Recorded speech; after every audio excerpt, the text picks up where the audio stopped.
번 소개하였고 여러분도 알 수 있는 빅터 이 프랑클이라고 하는 사람의 책 죽음의 수용소라고 하는 책이 있습니다.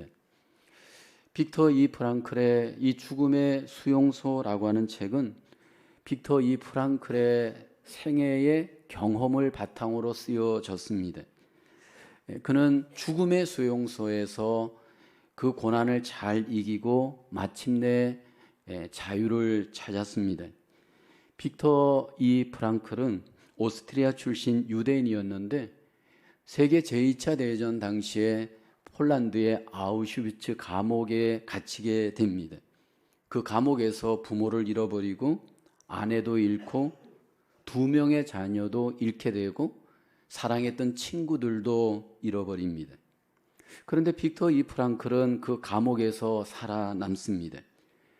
아우슈비츠 감옥은 생체 실험으로 유명한 곳이고 가스실로 유명한 감옥입니다. 그곳에서 하루에 한 컵씩 배급되어지는 그 물을 반만 마시고 그는 반은 세수를 하기도 했습니다. 면도를 위해서 유리 조각으로 그의 수염도 면도하기도 했습니다. 개돼지처럼 살아가는 최악의 감옥에서 그는 생명의 그 소중함을 잃지 않으려고 하였고요. 최선을 다해서 자기의 생명을 지켜가는 일에 품위를 다하였습니다. 그래서 건강하게 보임으로 가스실로 가지 않고 끝까지 살아남을 수 있었다라고 합니다. 그러면서 그는 그 말할 수 없는 고통 가운데 고통을 이기게 하였던 힘이 뭐였느냐 하면 바로 삶의 의미였습니다. 그는 죽음의 수용소에서 인간이 자기의 행동의 선택권을 가질 수 있다라는 것을 알았습니다. 강제 수용소에 똑같은 환경에 거하였지만 어떤 사람이 될 것인가는 자신의 선택에 달려 있음을 그는 알았습니다. 그래서 그는 그 감옥 속에서도 감옥의 환경을 바라보지 않고 그 감옥 속에서 최선을 다하여 의미를 찾고 그 의미의 삶을 바르게 선택하면서 결국 고난을 이겨내었습니다. 여러분, 우리 인간은 환경에 똑같이 처하지만 똑같은 환경에서 다른 삶이 나타날 수 있습니다. 오늘 본문에 보면 고난의 상황에서 여기 보면 삶의 의미를 믿음으로 정하고 하나님을 선택하였던 사람들의 승리의 삶 이야기가 소개됩니다. 바로 다니엘과 3명의 친구 이야기입니다. 지금 이들은 유대 나라에서 바벨론의 포로로 잡혀갔습니다. 성경의 남유다는 3차례에 걸쳐서 바벨론의 공격을 받고 결국 정복을 당합니다. 주전 587년경에 결국 마지막 공격을 받고 망하게 됩니다. 근데 다니엘과 세 친구는 주전 605년경에 1차 포로 때 바벨론의 포로로 붙잡혀 갑니다. 그때 이들의 나이는 10대 후반기였을 것이다 추측을 합니다. 이들은 포로로 붙잡혀서 바벨론에 있으면서 바벨론 궁정에서 일을 하게 되어집니다. 그리고 그 상황에서 목숨을 걸고 자기들에게 찾아온 고난을 믿음으로 극복해냅니다. 그리고 결국 하나님의 인도를 받고 그 바벨론에서 하나님께 쓰임을 받으며 영광을 돌리는 승리의 삶을 살게 됩니다. 고난의 삶의 정황에서 과연 우리는 어떻게 삶의 의미를 발견할 수 있을까요? 고난의 삶이 올 때 과연 우리는 어떻게 삶을 선택해야 할까요? 오늘 바벨론에서 다니엘과 3명의 이 친구들의 이야기를 보면 고난 속에서 어떻게 우리가 믿음을 지키면서 하나님 앞에 승리하며 살 수 있는지 그 도전을 받습니다. 첫째로 고난 가운데 하나님의 뜻을 마음에 정해야 합니다. 오늘 다니엘서 1장 8절에 다니엘은 뜻을 정하여 왕의 음식과 그가 마시는 포도주로 자기를 더럽히지 아니하리라 하고 자기를 더럽히지 아니하도록 환관장에게 구하니 말씀을 합니다. 여기 다니엘이 그 3명의 친구를 대신하여서 이제 환관장에게 자기를 더럽히지 않기로 뜻을 정하고 말을 하게 되어집니다. 다니엘이 그 마음에 정한 뜻은 하나님의 뜻이었습니다. 다니엘은 고난 속에서 하나님의 뜻을 삶의 의미로 정하였고 그 정한 의미를 따라 삶을 선택하였습니다. 하나님께서 우리에게 고난 가운데 있을 때, 세상 가운데 있을 때 가장 원하는 뜻 하나가 있습니다. 그 뜻은 바로 거룩입니다. 하나님께서는 우리를 향해서 이 세상에서 고난을 당할 때, 또 어려움에 있을 때 분명하게 선택해야 될 뜻을 거룩에 둘 것을 말합니다. 레위기 11장 45절에 보면 나는 너희의 하나님이 되려고 너희를 애굽 땅에서 인도하여 낸 여호와라. 내가 거룩하니 너희도 거룩할지어다. 여기 이 거룩이라는 의미는 원어를 보면 구별되다 의미입니다. 하나님께서는 바벨론의 포로로 잡혀간 다니엘에게 그 마음에 거룩의 하나님의 뜻을 품게 하시고 이제 거룩을 향하여서 선택되어지는 삶을 살게 하였습니다. 왜 다니엘은 바벨론 왕이 먹는 음식을 먹지 않기로 마음의 뜻을 정하였을까요? 그 당시에 왕이 먹는 음식은 우상에게 바쳐지기도 했기 때문입니다. 왕의 음식이 워낙 고급 음식이고 좋은 음식이다 보니까 최상의 것이다 보니까 우상에게 이 음식이 또 바쳐졌습니다. 그래서 우상에게 절을 하는 음식, 왕이 먹는 음식이기 때문에 자기를 더럽히지 않기로 마음을 정하였습니다. 그리고 다니엘은 환관장에게 부탁하죠. 12절 13절에 보면 청하오니 당신의 종들을 열흘 동안 시험하여 채식을 주어 먹게 하고 물을 주어 마시게 한 후에 13절을 보면 당신 앞에서 우리의 얼굴과 왕의 음식을 먹는 소년들의 얼굴을 비교하여 보아서 당신이 보는 대로 종들에게 행하소서. 고난 속에서도 그 마음속에 거룩의 뜻을 갖고 이제 하나님을 선택하고 믿음을 선택하였습니다. 그러나 그 가운데 분명히 하나님의 인도를 믿었습니다. 다니엘뿐만 아니라 3명의 친구들도 뜻을 하나님께 정하고 이제 하나님을 선택하는 삶을 삽니다. 다니엘 3장 16절에 보면 사드락과 메삭과 아벳누고가 왕에게 대답하여 이르되 느부갓네살이여 우리가 이 일에 대하여 왕에게 대답할 필요가 없나이다. 무슨 얘기냐 하면 왕의 신상에게 절을 하라. 바벨론 왕이 그렇게 명령했습니다. 근데 다니엘의 3명의 친구들은 하나님께 마음의 뜻을 정하고 우리는 왕의 신상에게 절을 할 수 없습니다. 우상에게 절을 할 수 없습니다. 그렇게 뜻을 거룩하기로 정하였고 선택했습니다. 여러분 어떤 입장에서는 이렇게 말할 수 있습니다. 아니 음식 하나 먹는 것 때문에 목숨을 걸 필요가 있을까?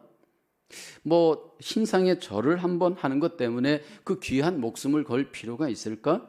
우린 그렇게 생각할 수 있습니다. 근데 한 번이 여러분 그냥 한 번이 아닙니다. 우리가 한 번 선택하는 것이 단순한 한 번이 아니잖아요. 여러분들이 오늘 이렇게 오셔서 예배하기로 선택한 것이 단순한 한 번일까요? 여러분들이 하나님 앞에 기도하고 순종하는 것이 단순한 한 번의 순종, 한 번의 기도일까요? 에덴 동산에서 하와가 한 번 선악과 열매를 따 먹는 불순종의 선택을 했습니다. 그 불순종의 선택을 하나님은 단순한 한 번으로 여기지 않고 그 생명을 하나님께서 그 영적인 생명을 거두어 갈 정도로 그것을 하나님은 전부로 여겼습니다. 오늘 우리가 사는 삶 속에서도 여전히 우리는 도전을 받는데 우상의 도전을 받습니다. 우리가 살고 있는 세상은 우상의 전시장과 같습니다. 하나님의 자리에 무언가 대신해 놓고 있다면 그것이 우상이죠. 하나님은 언약의 자기 백성들에게 먼저 원하는 것이 우상을 버리고 하나님을 선택하고 하나님이 삶의 의미가 되기를 원합니다. 그래서 우리에게 10계명 중에 1, 2계명 하나님이 말씀하는 것이 우상에 대한 경고이죠.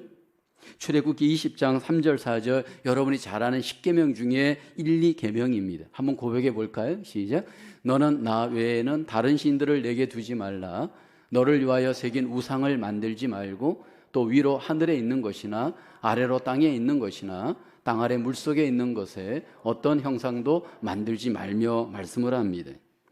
여러분, 하나님께서는 우리에게 우상을 만들지 말고 우상을 전하지 말라 말씀을 합니다. 우리가 만드는 우상도 있고 우리의 마음 속에 우리가 세워놓은 우상도 있습니다. 우리가 잘 아는 팀켈러 목사님이 쓴 책 중에 내가 만든 신이라는 책이 있습니다. 많은 현대인들이 내 안에 신을 만든다라는 겁니다. 우상을 만든다라는 거죠. 우리 안에 하나님을 가장 섬기고 사랑해야 하는데 우리 안에 하나님처럼 섬기고 숭배하는 것들이 우리 안에 만들어집니다. 어떤 사람은 돈이 우상이 되고요. 어떤 사람은 권력이 우상이 되고요. 어떤 사람은 성공이 우상이 되고요. 어떤 사람은 일이 우상이 됩니다. 어떤 사람은 사람이 우상이 되어집니다. 그래서 여러분, 우상에게 알게 모르게 우리가 지배당할 수 있는 유혹과 위험을 우리가 당합니다. 이렇게 우상에게 삶의 주도권을 내어주었을 때 우리에게 어떤 결과가 일어날까요? 사람들이 우상에게 내 마음을 내주는 이유는 그 우상이 나를 행복해 줄 수 있다라고 믿기 때문입니다. 만약 돈이 우상이라면 돈이 나를 행복하게 해줄 거야. 이 일을 우상으로 여기는 사람은 이 일을 통한 어떤 만족을 구하기 때문입니다. 근데 정말 그것들이 우리를 만족시켜주고 우리의 그 내면의 의미를 충분하게 보상해 줄 수 있을까라는 겁니다. 성경은 이 부분에 대해서 단호하게 말합니다. 우상을 쫓았을 때 우리에게 일어나는 결과는 마치 겨울에 추워서 부는 여러분 입김과 같은 결과가 우리에게 일어날 것이다 말씀을 합니다. 그 표현을 한마디로 얘기하면 헛되다라고 성경은 말합니다. 전도서 1장 2절에 말하죠. 전도자가 이르되 헛되고 헛되며 헛되고 헛되니 모든 것이 헛되도다. 여기 헛되다라고 하는 이 표현은 원어에 보면 하벳인데 증기, 텅 빈 의미입니다. 여러분, 우리가 이렇게 수증기를 보면 모양이 있는 것 같은데 잡으면 모양이 없습니다. 이 땅에서 사람들이 구하는 우상들이 마치 무언가 우리에게 형체가 있고 만족을 줄 것 같지만 가서 막상 잡아보면 그 안에 아무것도 없는 헛된 것에 불과하다 말합니다. 그러면서 전도서 1장 8절에 모든 만물이 피곤하다는 것을 사람이 말로 다 할 수는 없나니 눈은 보아도 족함이 없고 귀는 들어도 가득 차지 아니하도다. 우리 인간은 하나님의 형상으로 지음을 받았습니다. 하나님의 형상으로 지음을 받았기 때문에 우리 안에 삶의 의미는 하나님으로 말미암아 채워질 때만이 그 의미가 만족됩니다. 우리 안에 하나님의 형상이 남아있기 때문에 하나님이 주시는 것으로야만 우리는 만족할 수 있는 존재입니다. 다니엘과 3명의 친구들은 오직 하나님을 만족으로 삼고 의무로 삼고 선택하였습니다. 그렇다면 오늘 나의 선택은 어떤 선택을 하시겠습니까? 오늘 나는 어떤 삶을 의미로 삼고 있는지, 오늘 이 고난받는 세상 속에 여러분, 우리의 고난이 정말 의미 있는 고난, 우리의 삶의 선택이 의미 있는 선택이 되기 위해서 하나님은 그것이 하나님께 정한 의미와 선택이 되길 원합니다. 그래서 거룩을 뛰어넘어 하나님과의 관계가 사랑으로 회복되길 원합니다. 마태복음 22장 37절 38절에 보면 예수께서 이르시되 내 마음을 다하고 목숨을 다하고 뜻을 다하여 주 너의 하나님을 사랑하라 하셨으니 이것이 크고 첫째 되는 계명이요 라고 합니다. 여러분, 우리의 마음을 다하여서 목숨을 다하여서 하나님은 우리와 관계하길 원합니다. 여기 여러분 다하다라고 하는 이 표현은 어떤 의미가 있느냐 하면 전부를 드리라는 겁니다. 우리의 전체를 하나님 앞에 바치라 의미입니다. 이 무슨 의미냐면 하나님이 우리를 완전히 자기를 내어주시는 그런 어떤 아가페적인 사랑을 한 것처럼 우리의 삶에 있어서 고난받는 삶 속에서 우리의 삶이 정말 의미가 있고 선택되어지는 삶이 되어지기 위해서는 하나님께 우리 자신을 사랑으로 내어드리고 헌신하고 관계하기를 소원하십니다.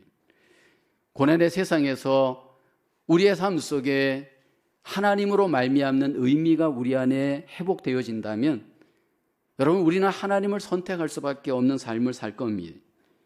다시 한번 유혹과 도전이 있지만 하나님으로 말미암는 마음의 뜻을 정하고 그 뜻 안에서 하나님을 선택하시는 삶이 고난 속에 아름답게 적용되기를 주의 이름으로 축원합니다. 두 번째로 고난 가운데 하나님의 능력을 믿어야 합니다. 오늘 다니엘서 1장 12, 13절에 보면 청하오니 당신의 종들을 열흘 동안 시험하여 채식을 주어 먹게 하고 물을 주어 마시게 한 후에 당신 앞에서 우리의 얼굴과 왕의 음식을 먹는 소년들의 얼굴을 비교하여 보아서 당신이 보는 대로 종들에게 행하소서 하매라고 합니다. 다니엘은 왕의 맛있는 음식을 먹지 않고 채식과 물을 먹기로 결단합니다. 열흘 동안 먹고 난 뒤에 그 왕의 음식을 먹는 소년들과 비교해 보라고 간청합니다.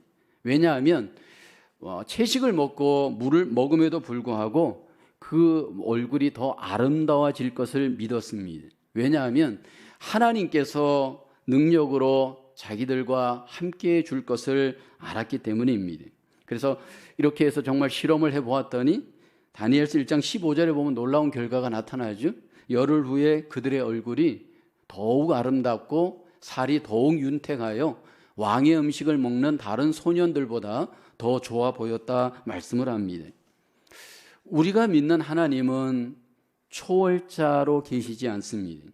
그러니까 저 멀리 세상에서 우리와 관계없이 존재하는 분이 아닙니다. 우리의 삶에 들어오셔서 그 능력을 우리 가운데 나타내시는 전능하신 하나님입니다. 다니엘과 세 명의 친구들은 전능하신 하나님의 능력을 믿었고 경험하였습니다.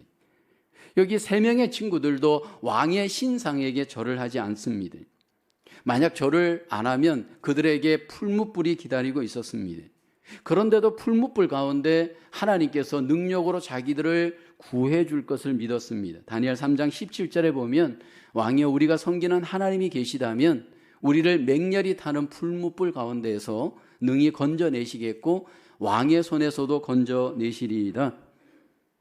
우리를 돌아볼 때 지금 이 고난의 정황에서 내가 바라보고 있는 하나님은 어떤 하나님인지, 지금 이 고난의 정황에서 나를 하나님이 구해내실 것을 나는 믿음으로 그 능력을 기대하고 있는지, 다니엘과 세 명의 친구들은 우리가 섬기는 우리 하나님의 능력을 마음에 믿었습니다. 다니엘서 3장 18절에 보면 그렇게 하지 아니하실지라도 왕이여 우리가 왕의 신들을 섬기지도 아니하고 왕이 세우신 금신상에게 절하지도 아니할 줄을 아옵소서 말씀을 합니다. 우리 인생에 있어서 힘들고 어려운 정황은 다 찾아옵니다. 풀무불과 같은 삶의 위험과 고난은 누구에게든지 올 수가 있습니다. 그런데 하나님께서 그 가운데에서 자기 백성들에게 능력으로 역사하시고 능력으로 일하십니다. 다니엘서 오늘 본문 19절에 보면 이제 느부갓네살이 분이 가득하여 사드락과 메삭과 아벳느고를 향하여 얼굴빛을 바꾸고 명령하여 이르되 그 풀무불을 뜨겁게 하기를 평소보다 7배나 뜨겁게 하라. 이제 평소보다 7배나 더 풀무불을 뜨겁게 하고 다니엘의 세 친구를 거기에 던집니다. 그런데 25절에 보면 놀라운 일이 벌어지죠. 왕이 또 말하여 이르되 내가 보니 결박되지 아니한 네 사람이 불 가운데로 다니는데 상하지도 아니하였고 그 넷째 모양은 신들의 아들과 같도다. 3명이 풀무불에 던져졌는데 그 안에 4명이 있었습니다. 그 한 사람의 모양은 신들의 아들과 같다 성경은 말씀을 합니다. 하나님께서 천사를 보내고 하나님께서 예수 그리스도를 통하여서 여기 다니엘의 세 친구를 풀무불 가운데에서 능력으로 안보하여 주었습니다. 우리는 성경에 이렇게 하나님이 전능한 하나님으로 일을 한다라고 할 때 이게 실감이 잘 안 납니다. 과연 내 가운데, 내 삶 가운데 전능하신 하나님이 능력으로 과연 정말 역사하실까? 성경 속에 하나님의 사람들도 때로 그랬습니다. 전능하신 하나님이 아브라함에게 내가 전능하다라고 그 이름을 계시하시고 나타낸 사건이 창세기에 소개됩니다. 전능하신 하나님, 히브리어는 엘샤다인데 아브라함의 나이가 99세였습니다. 그런데 전능한 하나님이 없는 것 같은 상황이었습니다. 왜냐하면 75세에 하나님이 아브라함을 부르고 난 뒤에 24년이 지났는데도 아브라함에게 아들이 없었고 아무런 생명의 능력이 나타나지 않았습니다. 그때 아브라함의 마음은 굉장히 절망적이었을 거예요. 그런데 창세기 17장 1절에 보면 전능한 하나님이 아브라함에게 나타납니다. 그리고 말하죠. 나는 전능한 하나님이라. 하나님께서 99세 아브라함에게 나타나셔서 아브라함에게 전능한 하나님이다 라고 계시합니다. 그때 아브라함의 정황은 이미 아내 사라가 경수가 끊어졌습니다. 아이를 낳을 수 없는 정황입니다. 그 고난의 정황에서 하나님이 아브라함에게 나타나셔서 아브라함아, 나는 전능한 하나님이란다. 그러면서 하나님을 나타내셨습니다. 아브라함은 그 하나님을 전능한 하나님으로 믿고 바라보는 기회가 됩니다. 그 결과 하나님의 놀라운 생명의 능력이 100세 때 아브라함에게 나타납니다. 오늘 여전히 여러분에게도 하나님께서 나타나실 때 전능한 하나님으로 하나님은 경험되기를 원합니다. 내 삶 속에 여러분 고난이 오고 실패가 자꾸 오게 되면, 어려움이 오게 되면 하나님이 과연 나에게 어떤 의미가 있는가 우리는 질문하게 되어집니다. 미국의 16대 대통령이었던 에브라함 링컨 대통령에게 어떤 사람이 물었습니다. 신앙생활이 도대체 무엇입니까? 만약 여러분에게 이 질문을 한다면 신앙생활이 무엇입니까? 라고 하면 어떻게 대답하시겠습니까? 그러자 에브라함 링컨이 이렇게 말했습니다. 하나님을 신뢰하고 인내하며 묵묵히 길을 가는 것이다. 여러분, 답은 이렇게 하는데 문제는 고난이 오고 실패가 올 때 묵묵히 인내하며 하나님을 향하여 길을 가는 것, 여러분 쉽지가 않습니다. 에브라함 링컨이 대통령이 되기 이전에 그는 실패의 삶을 반복합니다. 한 번도 아니고 두 번도 아니고 7번씩이나 그에게 큰 실패가 옵니다. 1838년에 국회 하원 의장 선거에 낙선하죠. 1832년도에는 주의원 선거에서 낙선하고요. 1843년 하원 선거에서 낙선하고 1848년 다시 하원 선거에서 낙선하고요. 1855년에 상원 의원에서 낙선하고 56년에 대통령 후보에 낙선하고 부통령 후보에 낙선하고요. 1858년에 상원 의원에 또 낙선합니다. 그리고 난 뒤에 1860년에 대통령에 당선되어집니다. 참모 가운데 한 사람이 물었습니다. 두렵지 않습니까? 그러자 링컨은 말하기를, 내가 실패를 경험할 때마다 내 꿈은 더 자라고 내 믿음은 더 온전해졌습니다.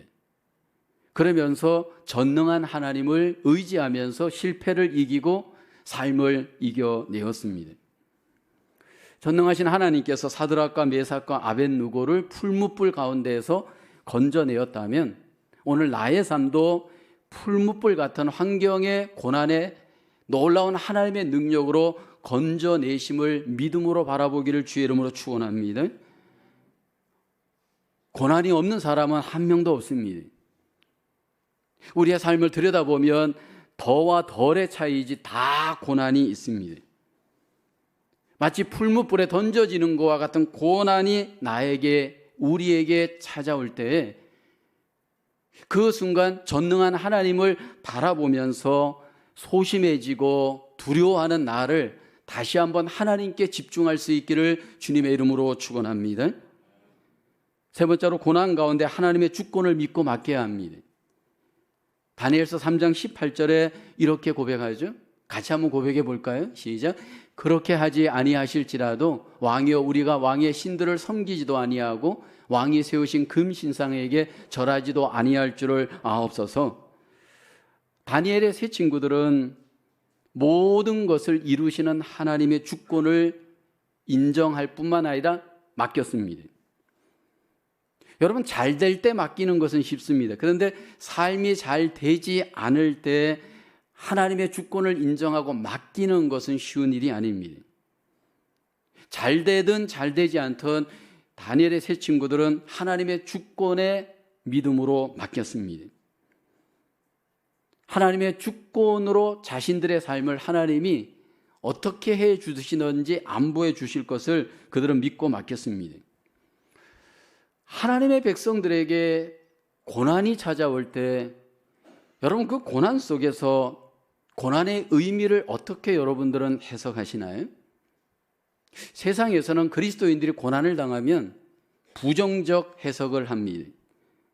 너 믿는데 왜 그렇게 너에게 그런 어려운 일이 와? 너 믿는데 왜 그렇게 고난의 삶이 해결되지 않아? 여러분 그런 질문을 우리에게 하죠. 심지어는 믿어도 우리에게 why 하나님께서 왜 나에게 이 고난을 주시는지에 대한 여러분 생각이 찾아오잖아요. 왜 하나님 나에게 질병의 고난을 주십니까? 왜 나에게 사랑하는 가족이 죽게끔 하나님 허용하십니까? 왜 나에게 경제적으로 어렵게 하십니까? 왜 나에게 이렇게 사고가 나게 합니까? 하나님 왜 나에게 이런 고난들을 주시는 것입니까? 근데 그 고난도 하나님의 주권 아래에서 일어납니다. 주권자 하나님께서 우리에게 고난을 주실 때 고난에 대한 의미도 우리에게 성경을 통해 분명하게 그 뜻을 알려주십니다. 어떤 고난도 하나님은 선한 뜻이 있다 우리에게 말씀을 합니다.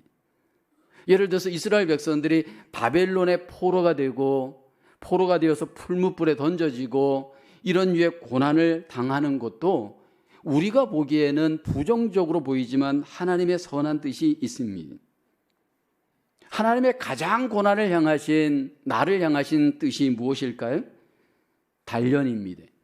로마서 5장 3절 4절에 보면 다만 이뿐 아니라 우리가 환난 중에도 즐거워하나니 이는 환난은 인내를, 인내는 연단을, 연단은 소망을 이루는 줄 알미로다. 여러분 우리의 인격은 완전하지 않습니다. 우리의 삶은 완전하지 않습니다. 그런데 우리가 언제 연단을 받을 수 있냐 하면 고난에 처해질 때 비로소 우리의 인격은 연단이 되기 시작합니다. 교실에서 공부해서 인격은 연단되지 않습니다. 여러분 삶의 현장에서 일이 잘 될 때는 우리의 인격은 연단될 수 없습니다. 우리는 근본적으로 교만하고 근본적으로 우리 안에는 하나님 앞에 연단받아야 될 연약함들의 요소가 저에게도 여러분에게도 다 있습니다. 고난을 받으면서 인내할 수 있습니다. 고난을 받으면서 하나님 앞에 겸손하기 시작합니다. 고난을 받으면서 비로소 하나님을 하나님으로 경험합니다. 여러분들이 경험하신 하나님 잘 한번 돌아보십시오. 고난 속에 만난 하나님이 대부분 보면 진짜 하나님일 가능성이 많습니다. 이렇게 좋을 때 모든 것들이 형통할 때 하나님을 바라보는 것과 고난을 통해서 체험적으로 하나님을 바라보는 것은 너무나도 차이가 많습니다. 제가 개인적으로 등산을 좋아하는데 한국에서 3월 달에 한번 등산을 갔다가 낭패를 당했던 적이 있습니다. 그러니까 아직 산에 대해서 잘 몰랐을 때 이제 봄이 왔으니까 한번 등산이나 해볼까? 그래서 3월 달에 등산을 하게 됐습니다. 산을 봤더니 눈도 없고 얼음도 없고 모든 것들이 다 문제가 없는 것처럼 보였습니다. 한국에 가면 그 치악산이라는 곳이 있습니다. 온주에 있는데 그 악자가 들어가는 산들이 굉장히 악한 산입니다. 힘든 산입니다. 그러니까 그냥 쉽게 생각하고 운동화 가볍게 신고 옷도 가볍게 입고 그렇게 등산을 했습니다. 근데 산 중턱에 올라갔더니 3월인데도 아직 녹지 않는 얼음, 아직도 높이 쌓여 있는 눈이 있었습니다. 더 올라가야 할 거냐 내려갈 거냐 엄청난 고민을 하다가 더 올라가기로 했습니다. 그래서 정상까지 올라가서 내려오는 그 가운데 산이 너무너무 힘들고 무서운 것을 경험했습니다. 거의 초죽음이 되다시피 올라갔다 내려온 경험하고 나서 산에 대해서 내가 알고 있었던 바라보는 관점에서의 산이 아니었습니다.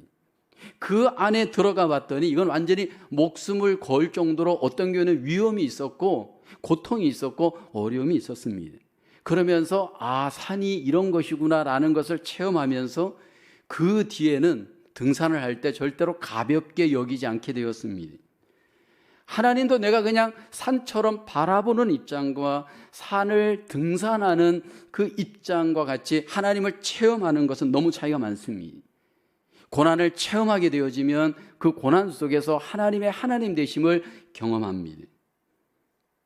성경에 욥이 고난을 체험하면서 이런 고백을 합니다. 욥기서 42장 5절에 보면 내가 주께 대하여 귀로 듣기만 하였사오나 이제는 눈으로 주를 배움나이다. 이제는 이라는 말은 고난을 겪으면서 비로소 하나님을 보게 되었다라는 겁니다. 지금 내가 보고 있는 하나님은 어떤 하나님이신가요? 고난 속에서 내가 지금 체험하고 있는 하나님은 어떤 하나님이신가요? 오늘 다니엘과 세 친구들은 여기 극렬히 타는 풀무불 가운데에서도 하나님의 주권을 인정하고 믿고 거기서 끝나지 않고 자기들을 맡겼습니다.